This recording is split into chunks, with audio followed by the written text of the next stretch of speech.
Hello there, people of YouTube land. Once again, it is I, the Zombie Messiah. Now, as I'm pretty sure you guys have heard, Paragon, the upcoming MOBA from Epic Games, is no longer going to be upcoming because it is being closed down in April. Now, here's the thing, as I'm pretty sure people who have been watching my content for a while might know, I have something of a like for Paragon. I mean, it practically helped me gain more interest in MOBAs as a type of game. Without it, I wouldn't have any interest in playing games such as Smite or League of Legends. So, I personally want to go into some detail as to the reasons I think Paragon is being shut down. Now, Epic did make it known in a post on their website that the reason that they're closing down Paragon is because there is a lack of because the player base is gradually dwindling. So this kind of leads into the first reason why I believe Paragon has gone to this shutdown, and that is its community. Now, multiplayer focused games such as Paragon do tend to require a very strong player community. It's the community that keeps the game alive, and it's the community that helps new players get into the game. Now, a lot of games out there tend to have very toxic communities, and Paragon is no exception. Now, I'm actually a member of the Paragon Facebook group for the PS4 version, and man, it was practically like being in a nuclear power plant. It was that toxic and radioactive that I was actually surprised that players have been getting into the game. Now, here's the thing: Paragon was actually a fun game. It's just the community that was part of it was just the community that was pushing people away from the game.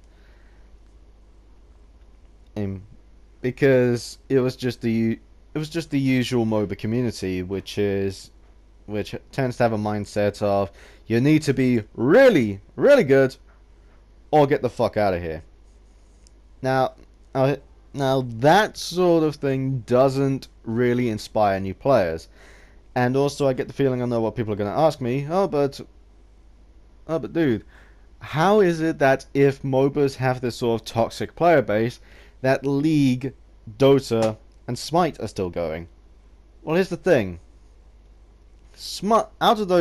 Out of these four MOBAs, being Smite, Dota, League of Legends, and Paragon, Smite actually has the least toxic player base from what I've witnessed, and that's saying something. Now, League, you could argue, has the most toxic player base, but the reason why League is still going is because there's just so many things out. There's just so much out there that relates to League of Legends that it makes people want to overcome the hurdle of the toxic community to try and partake in all this fun stuff. I mean, just look at the character trailers, for crying out loud. Especially for my favorite character, Jinx. Well, yes, I did say that Paragon got me into MOBAs. What truly got me into the MOBA League of Legends was actually the trailer for Jinx. And as soon as I got myself some of the currency from a prepaid code, I actually got Jinx for the game. But here's the thing: with League of Legends, there's a character for everyone that everyone has a particular reason that they want to play the game. It's all fun and good, and Riot Games know how to cater to people, despite the fact that their player community is probably the second most toxic community in the entire world in the entire world of gaming. The first being Call of Duty. But whereas with Paragon, it had some unique concepts for characters, such as a bounty hunter that is possessed by a malevolent spirit, and a and a mercenary with twin robotic arms. But at the end of the day, that was about it. There's nothing really there that compares to any of the other characters in any other MOBA. For example, Jinx in League of Legends. Yes, I'm gonna reference Jinx a lot whenever I talk about League of Legends, mostly because, admittedly, Jinx is the only one I really paid attention to. But I'm hoping to. But I'll actually no. There's no. There are actually many interesting characters in League of Legends that Paragon just can't match to. Some examples of which are Jinx, as I said, and also Jax. Now, for those of you who haven't played League, Jax is considered to be the best when it comes to combat with weapons. So much so that in the initial version of the lore, he was actually restricted to using a lamppost to fight, and he was still badass. But anyway, so you could say, yeah. Meanwhile, in regards to Paragon with its community, because Paragon is still technically in beta, there's not really that whole there isn't really that whole confidence, because when you hear about games that are in a prolonged beta, such as PUBG, most of the time it doesn't really inspire much confidence that the game you get is going to be good, or at the very least that it's going to be good when you play it. There's usually the mentality of, oh, it's in beta, I'll wait for it to come out of beta. Which, unfortunately, Paragon had been in beta for about 2 years. And the fact that a toxic community was building around it didn't exactly help much with the mentality, with the whole I'll buy it when it's out of beta mentality that usually comes from games that are in prolonged beta. There are some now yes, as Paragon did, and also yes, Paragon did have a go at advertising new characters as they came out. However, the adverts or the trailers for the new characters didn't really carry the same sort of excitement as many of the League of Legends trailers do. There's nothing really there that can make players who have never played Paragon before go, "Oh yeah, that looks cool. I want to play that." Now, yes, there are several things that Paragon does have over League, such as, even though they're both free, Paragon does allow you to play with its whole roster for free. And that is something that I actually like about Paragon. But it's still the fact that in relation to other MOBAs such as League of Legends, Paragon's characters are kind of boring. Now, yes, even though I do have my favorite characters from Paragon, such as Revenant, the Countess, and Twin Blast, it still doesn't really help that the characters are kind of blank slates. People don't really focus on the characters in Paragon as characters, they more just focus on them as what they do in the game. There's not really much to backstory in the game, which can tend to turn people off.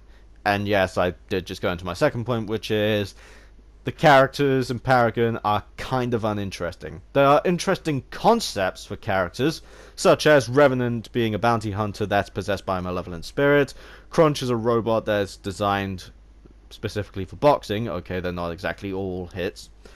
The Countess is a vampire, the Fae is a sprite, well, the Fae is a nature sprite, Morgesh is a witch doctor, and, well, so on and so forth with a lot of the characters in Paragon.